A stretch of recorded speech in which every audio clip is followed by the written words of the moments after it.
Aksi intoleransi terhadap rumah ibadah masih terus terjadi. Dengan dalih surat izin mendirikan bangunan, kelompok dan massa yang mengatasnamakan agama dapat melakukan intimidasi, perusakan, dan pembakaran.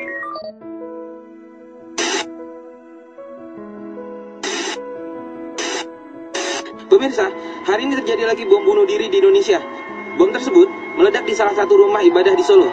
Akibat kejadian itu, seorang anak muda tewas mengenaskan, diduga sebagai pelaku bom bunuh diri. Belasan orang terluka. Apa yang sedang terjadi di negeri ini? Aku harus mencari jawabannya.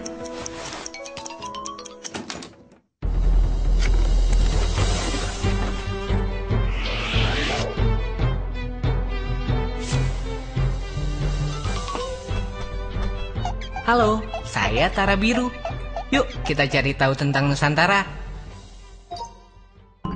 Dulu Indonesia adalah kerajaan-kerajaan yang terpisah dengan latar belakang agama yang berbeda, seperti kerajaan Hindu, Buddha, maupun Islam. Momentum kebangsaan menyatukan Nusantara yaitu Sumpah Pati Gajah Mada yang kita kenal dengan Sumpah Palapa.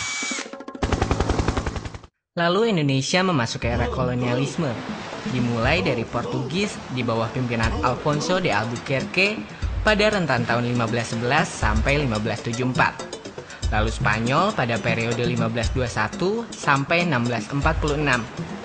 Dan Belanda yang lebih lama pada masa periode 1595 sampai 1942.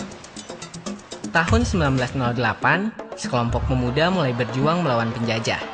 Tahun 1928, ide untuk bersatu melahirkan Sumpah Pemuda.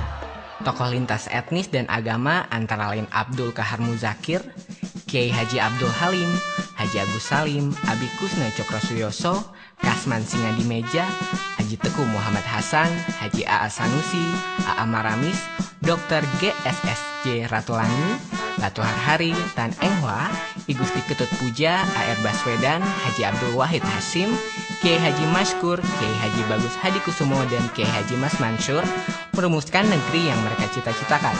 Atas semangat persatuan dan kesatuan tanpa memandang kelompok mayoritas atau minoritas, lahirlah Undang-Undang Dasar 1945. Insinyur Soekarno berpandangan, Indonesia bukanlah milik kelompok tertentu, bukan milik Kristen, Islam, suku Jawa, Sumatera, apalagi milik individu. Indonesia adalah milik seluruh warga negara Indonesia. Proses lahirnya Undang-Undang Dasar 1945 tidak lepas dari sidang BPUPKI atau Badan Penyelidik Usaha Persiapan Kemerdekaan Indonesia yang dibentuk 29 April 1945. 22 Juni 1945, 38 anggota BPUPKI membentuk Panitia 9. Mereka adalah Insinyur Soekarno, Dr. Andes Muhammad Hatta, Mr. Ahmad Subarjo, Mr. Muhammad Yamin, Kiai Haji Wahid Hasim, Abdul Kahar Muzakir, Abi Kusno Cokrosuyoso, Haji Agus Salim, dan Mr. A.A. Maramis. Panitia ini kemudian merancang Piagam Jakarta yang akan menjadi naskah pembukaan Undang-Undang Dasar 1945. 18 Agustus 1945, rumusan ini disahkan oleh Panitia Persiapan Kemerdekaan Indonesia atau PPKI. Pengesahan ini dikukuhkan oleh Komite Nasional Indonesia Pusat atau KNIP yang bersidang pada tanggal 29 Agustus 1945. Saat ini, Undang-Undang Dasar 1945 adalah hukum dasar tertulis atau Basic Law dari Konstitusi Pemerintahan Negara Republik Indonesia. Undang-Undang Dasar 1945 adalah jalan keluar yang memayungi kepastian hukum masyarakat Indonesia yang beragam. Undang-Undang Dasar 1945 mempersamakan kedudukan dan derajat setiap warga negara di mata hukum. Hal ini sama dengan kewajiban umat Islam untuk memandang sama semua kelompok dan tidak memaksakan kehendak kepada mereka.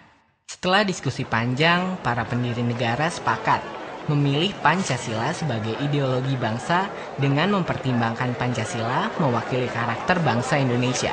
Muhammad Yamin pada 29 Mei 1945 mengusulkan 5 asas. Peri kebangsaan, peri kemanusiaan, peri ketuhanan, peri kerakyatan, dan kesejahteraan rakyat.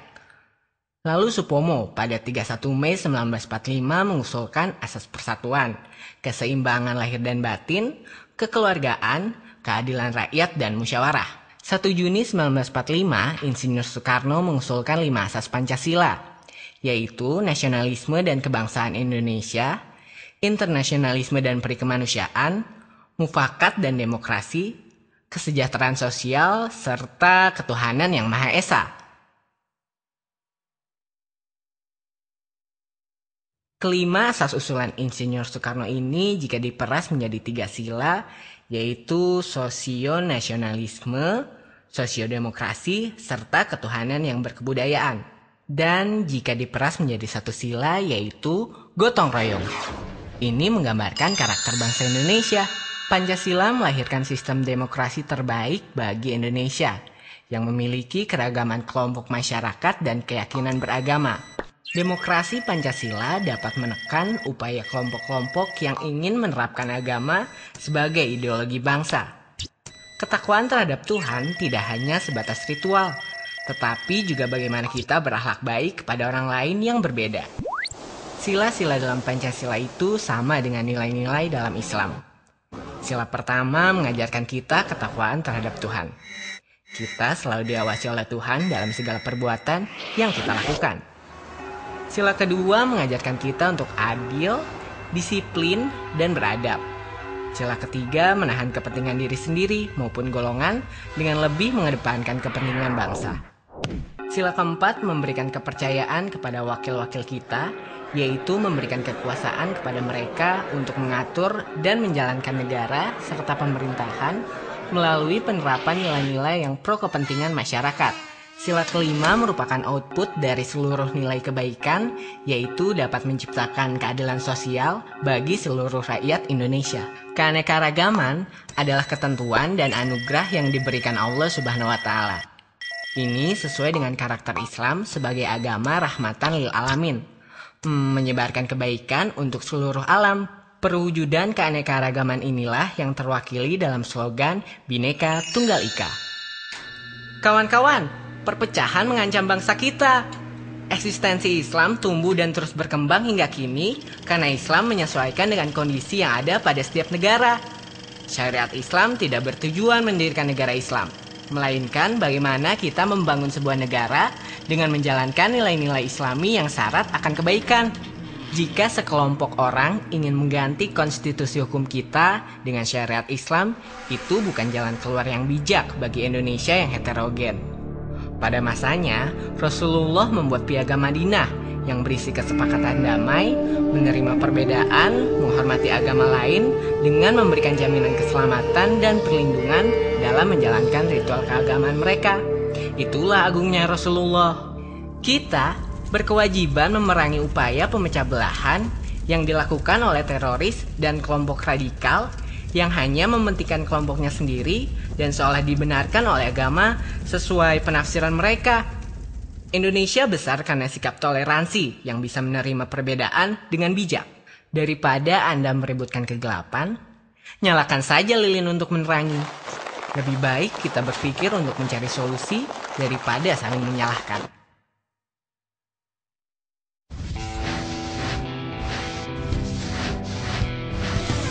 Sekarang kita masih dijajah oleh diri kita sendiri. Selama kita belum bisa bebas dari budaya kekerasan, Indonesia kini masih terancam oleh perpecahan, kerusuhan, konflik antar kelompok dan golongan, hingga aksi radikal dan terorisme yang telah menelan banyak korban. Banyak yang memandang Indonesia dari sisi negatif dan lupa bahwa Indonesia memiliki banyak sisi positif. Yuk kita coba lihat Indonesia dari kacamata luar. 9 Juli 2011, sebanyak 5.100 warga Amerika, Peru, Argentina, dan negara-negara lainnya berkumpul di Monumen Nasional Washington, Amerika. Mereka peserta pemecah rekor dunia dengan pemain angklung terbanyak di dunia yang dipimpin seniman angklung Indonesia, Daeng Ujo. Saat ini, angklung mendapat pengakuan oleh UNESCO sebagai warisan dunia. Nah, komposer terkenal Ben McCreary yang pernah menjadi komposer dari soundtrack TV Battlestar Galactica menggunakan alat musik gamelan sebagai pengisi suara untuk video game Socom 4. Seorang pria dari London, Matthew Cohen, mempelajari wayang dan menjadi dalang yang cukup handal. Ia mengajari mahasiswanya di London dengan mata kuliah khusus pewayangan. Kita sering bangga dengan budaya-budaya luar, film Hollywood atau tren busana Prancis, tetapi lupa dengan kebudayaan sendiri. Sementara budaya nasional sedang menjadi tren yang berkembang di kalangan dunia. Salah satunya batik, yang telah diakui UNESCO sebagai warisan dunia asli dari Indonesia. Selain kekayaan budaya yang membanggakan, sejumlah anak bangsa mengharumkan nama bangsa dengan prestasi dan karya-karyanya. Mau tahu siapa mereka? Tim pelajar Indonesia menjuarai Olimpiade Fisika di Kroasia tahun 2010. Joni Setiawan, dokter Rerum Naturalium bersama timnya menemukan planet terbaru yang diberi nama TW-Hiabe.